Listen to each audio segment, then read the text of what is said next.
All right, so this week, this is actually a show you brought to my attention. It's One Step Beyond. Okay. So what is your long, rich history with One Step Beyond? I knew nothing about One Step Beyond. A fella gave me some DVDs, and in it was One Step Beyond. I think there's 8 shows on this DVD that I've gotten. It said it was a predecessor to Twilight Zone. I said, I bet it's a piece of crap. But it isn't. It's excellent. So I watched all 8 shows, but I'd never heard of it before. Yeah, neither had I. So it's like, well, this seems like a good seeing as our whole And podcast. it's about 10 years before, just based on the settings and things and the scenery that are in the show One Step Beyond. It looks like it's maybe in the 50s. Well, I did some research, in fact. So the full title of this show, it was actually originally called Alcoa Presents One Step Beyond. Remember we did Alcoa Theater or whatever? Mm-hmm. Apparently Alcoa, some kind of car company or something, they sponsored a bunch of shows back in the day, but this one is by far the most famous. If you look up Alcoa, this is what comes up. And then later when they reran it and syndicated it, they took out the Alcoa part. But in the first run it was, but I was like, oh yeah, Alcoa, I've heard of them before. So this was an anthology series broadcast for 3 seasons on ABC from January 1959 to July 1961, created by Merwin Gerard and hosted by John Newland. And that John Newland guy who hosts them, he also directed every episode. And this show is presented in a similar way to a factual documentary, though the content is closer in tone to urban legends. But here's the elephant in the room. Like The Twilight Zone, One Step Beyond is a hosted anthology series about otherworldly phenomena, but it actually debuted 9 months before The Twilight Zone. So pretty much the same time, but... Oh, see, I would have thought years before, but around the same time frame, okay. But technically this one was first. And while The Twilight Zone was explicitly a fictional show, One Step Beyond purported only to tell stories based on human record. So yeah, it's like that idea of like, maybe to make it double creepy. A little bit like, maybe this is real. And maybe, yeah. So could this be real? Have you experienced something like this? Right. Yeah.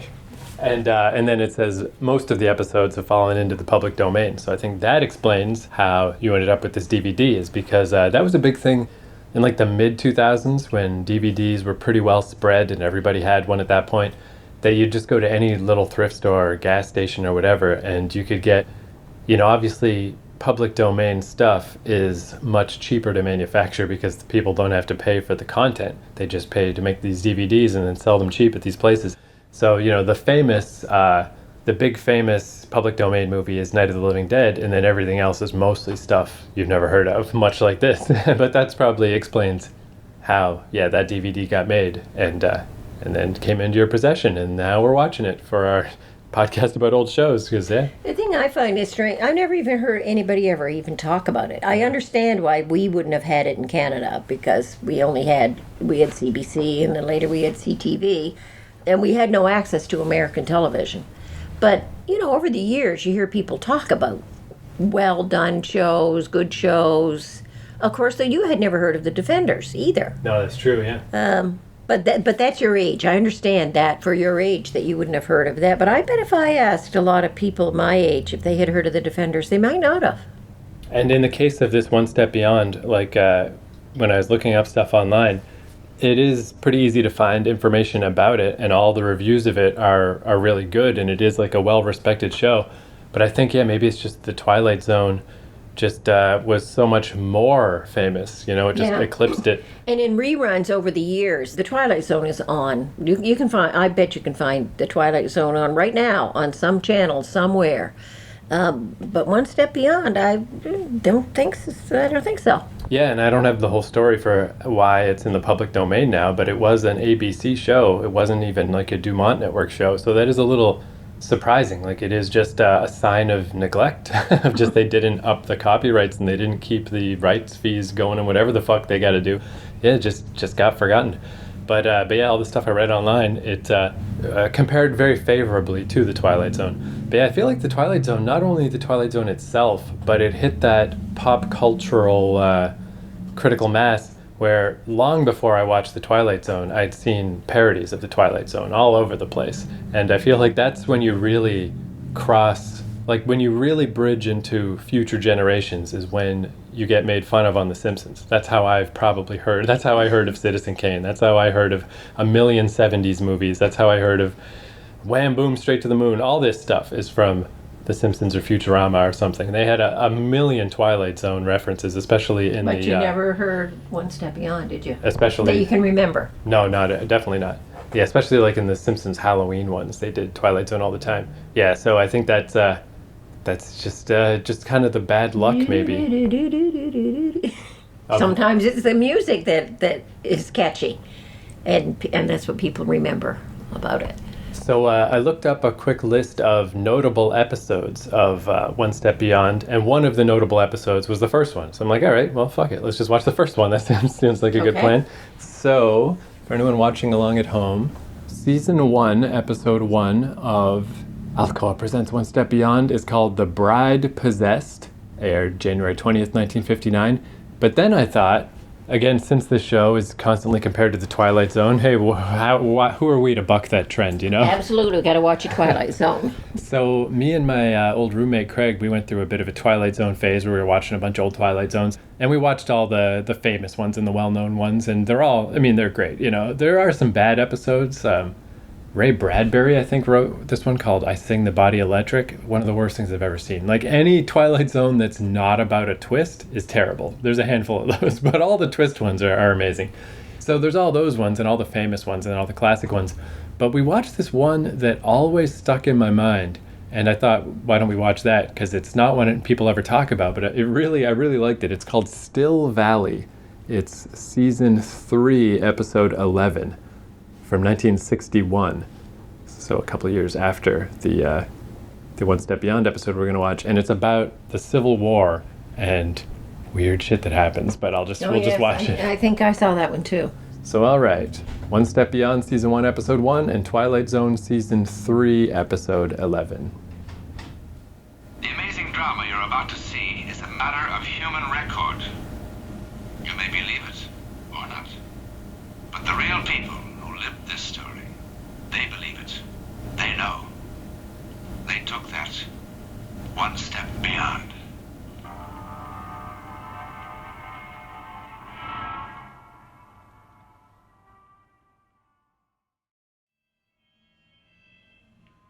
Don't seem right. Don't seem right at all. There's something unclean. Like being in league with it. That's it. You got it right, Johnny Ray. You said it like it's got to be said. The devil. That's who you're in league with. The devil himself. If this cause is to be buried, let it be put in hallowed ground. On the following morning, Sergeant Perrine and the rest of these men were moved up north to a little town in Pennsylvania. An obscure little place where a battle was brewing, a town called Gettysburg. And this one was fought without the help of the devil. Small historical note not to be found in any known books, but part of the records in the Twilight Zone.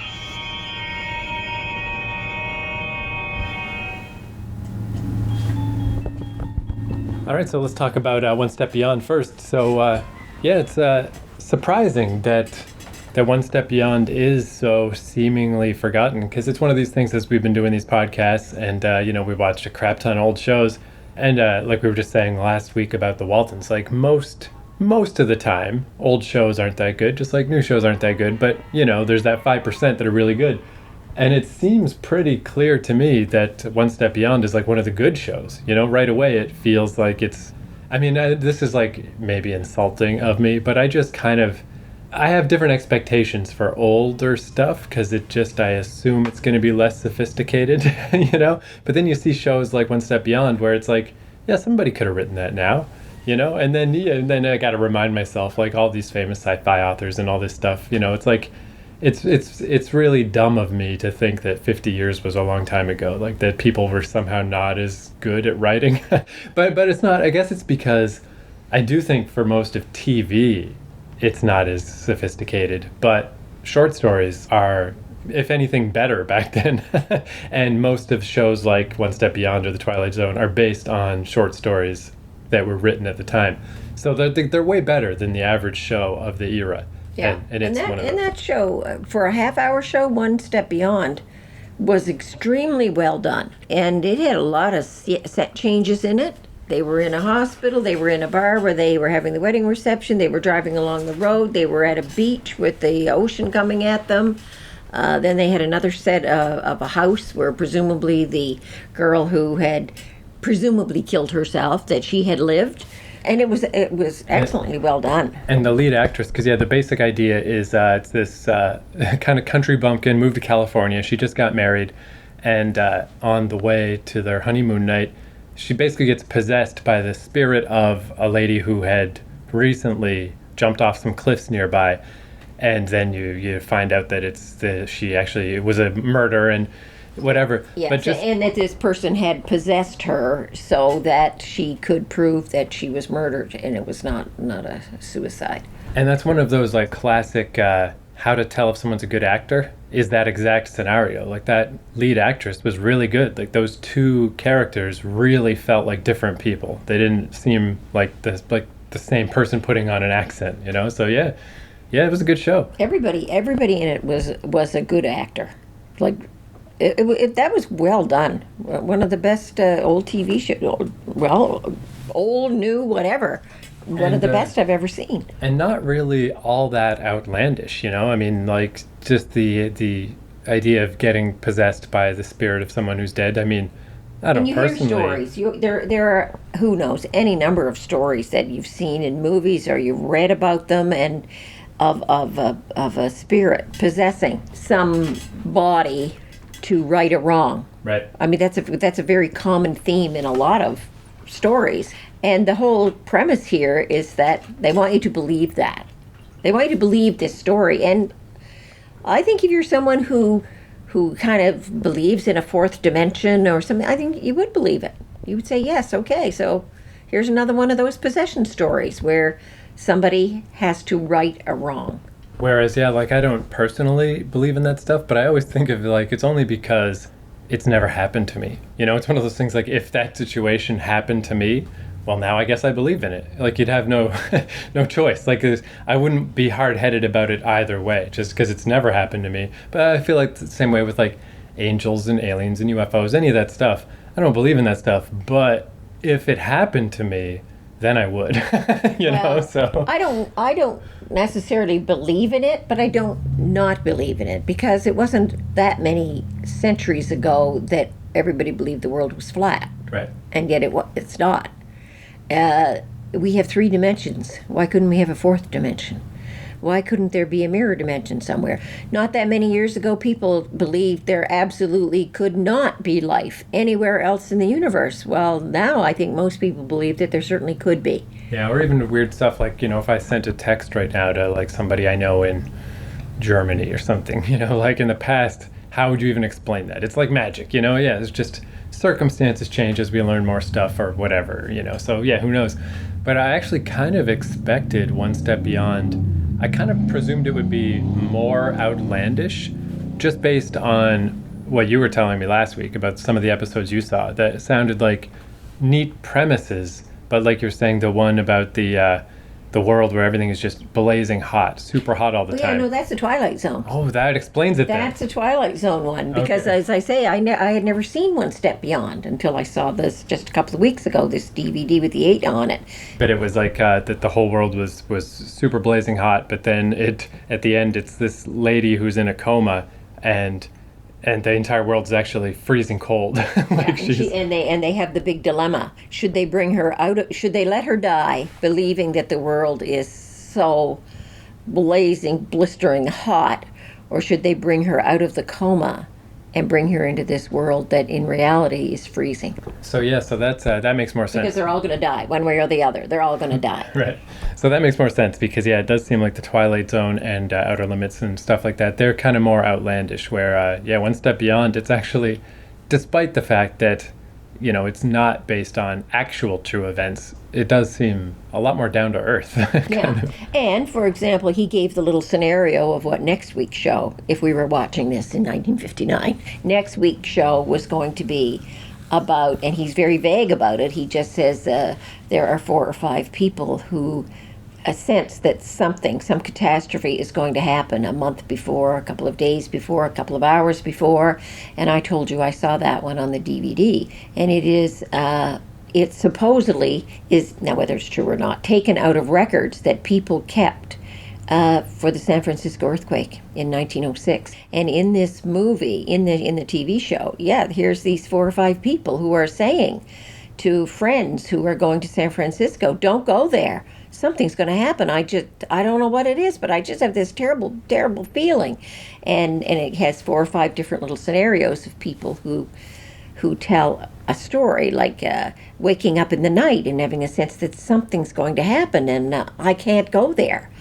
And then it finishes off with the earthquake and the disasters. People were burned to death, and the earth opening up, and buildings crashing down on them, the whole bit. So, and again, that's what that story, I think, its success is. It brings to the viewing audience all those stories that everybody. How many stories have you heard throughout the years where somebody tells you some weird story like that, where they had a forerunner that something was going to happen, or before they pick up the phone, they know that maybe whoever's on the other end of the line is going to tell them somebody has died or was in an accident.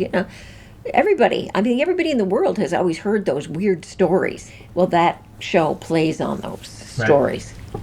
And that's why I think it's different. It's not like Twilight Zone, which is taking you into another dimension and says so.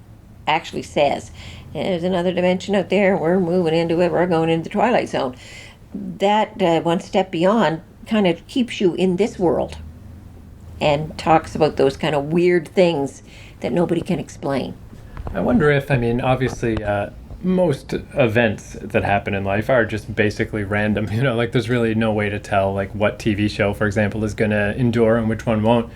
It's only, looking back after you can try to piece together reasons, but it's probably just random that Twilight Zone was remembered and One Step Beyond wasn't.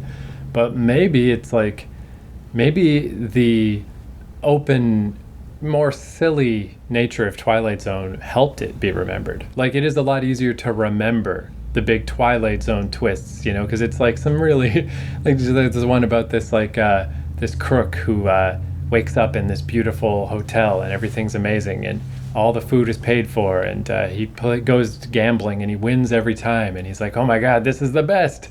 And then he realizes he's actually in hell, because when you can't lose, nothing means anything. And it's dun dun dun, Twilight Zone, where it does seem like One Step Beyond, you can't just sum it up like that. But the other reason why Twilight Zone is so well known, and Outer Limits too, is because they keep playing on late night television over and over and over again. But if One Step Beyond has been played over the years, has been played like that, I never saw it. Yeah, according to the wiki article, it has been pretty consistently played different places, and it's still available to this day on Amazon and different stuff. But yeah, just not enough apparently, not enough to, because I never saw it here in Canada. So anyway, it was well done, done. And of the other shows that I saw on the DVD, the 8 others, they were all excellent. Every one of them. So yeah, speaking of, because Twilight Zone had reboots and it had a movie, all these little pieces that helped keep it in the mass consciousness.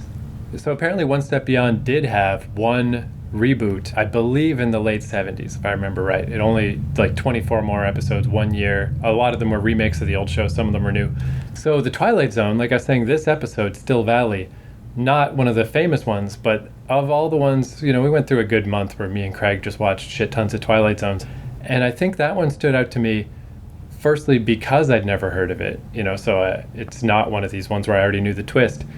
And it's this idea that it's toward the end of the Civil War, and things are not going well for the Confederacy. And this guy finds this whole town where every Yank in the town is frozen. And it's this creepy old man, seventh son of a seventh son, who's got this book of witchcraft and, has just presumably been living down by the creek somewhere in the deep south. Him and his family and his pappy doing warlock shit.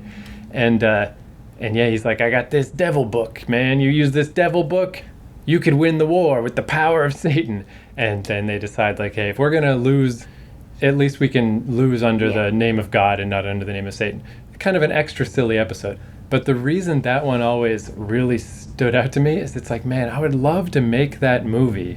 Maybe an American wouldn't make this movie because it's too disrespectful to their past, but I'm a Canadian. I don't give one fuck. So I would make a movie about the Civil War with that same setup, but they do it. They use the book and they summon dragons and demons and shit. And imagine if you're the North and all you have is your muskets and you're about to win and suddenly the South comes over the fucking Gettysburg coming over the hill and they got a dragon. Now what do you do? Motherfuckers. Like, that would be the best movie in the world. So. Yeah, except the original story is trying to get across the message that no matter how bad the South was being defeated, and they had no food, and they had no weapons, and a huge number of people being killed, there's a certain morality in the world, and they chose that morality as opposed to the devil. Methinks thou doth protest too much, slavers.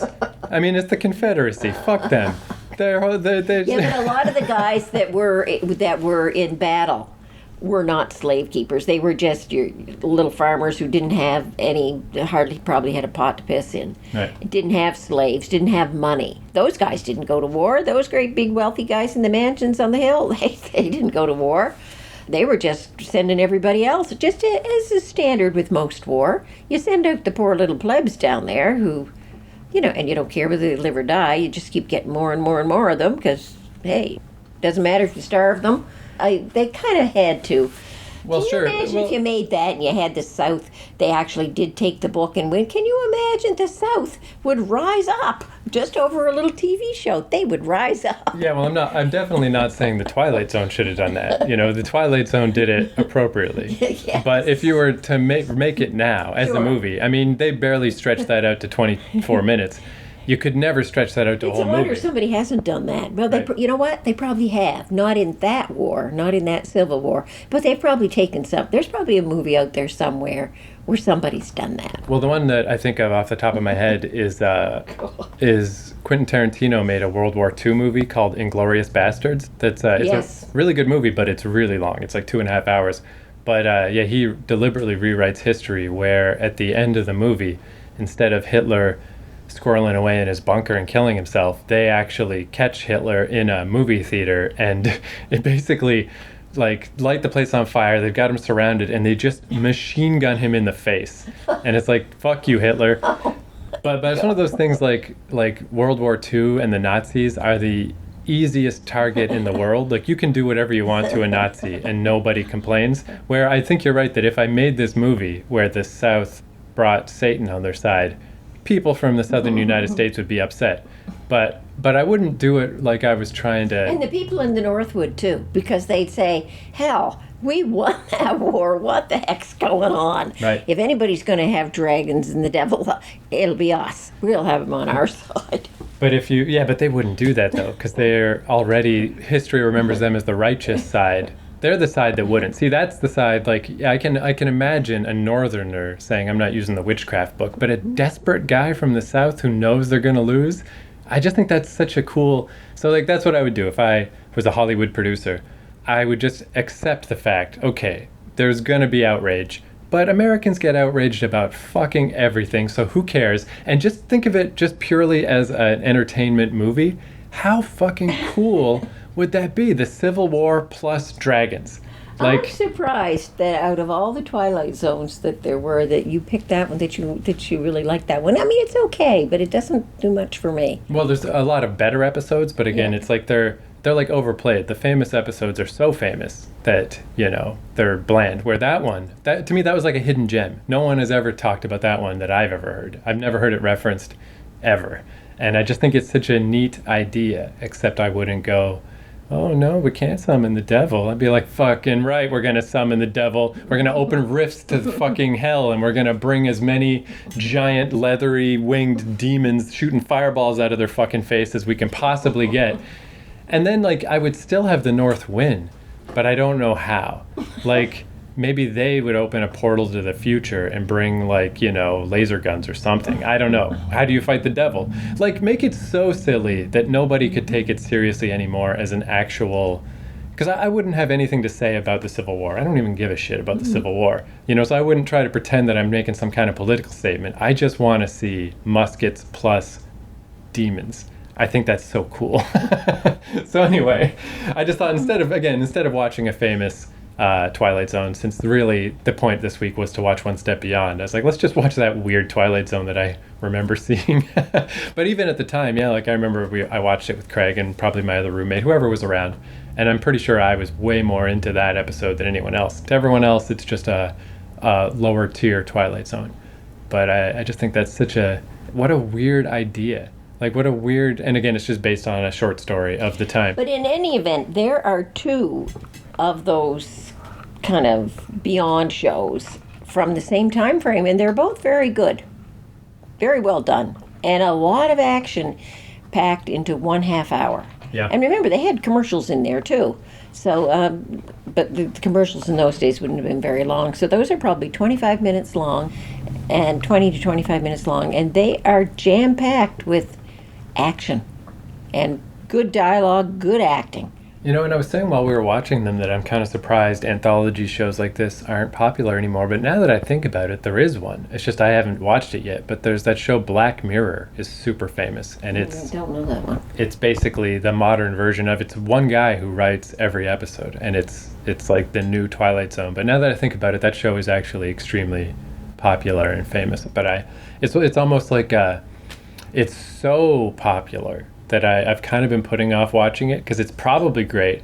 But what if I don't like it? Yeah. Then I am stuck being the guy who doesn't I'm like seeing it. two, but didn't The Outer Limits come out about the same time as these two? Yeah, I don't know, because The Outer Limits I do know mostly for its remake, so I never saw the original. The originals, I don't know.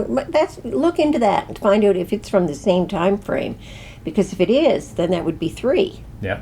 from late 50s, early 60s. So I'll see what I can dig up, and we'll do at least one more week of these Twilight Zone-y type shows, because they are also like good. Like I've never seen one of these shows. Not every episode's good, but in general, you can't really go wrong with this formula of have a cool, weird idea, and then don't dwell on it. Just do it for 1 week and move on. Yeah, and move on, and don't waste a whole lot of time explaining a lot of this stuff. You just, as I say, for a half-hour shows, they are packed.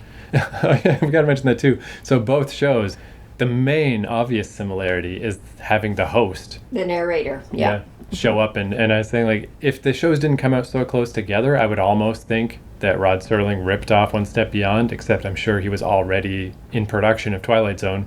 9 months is not that long in TV terms.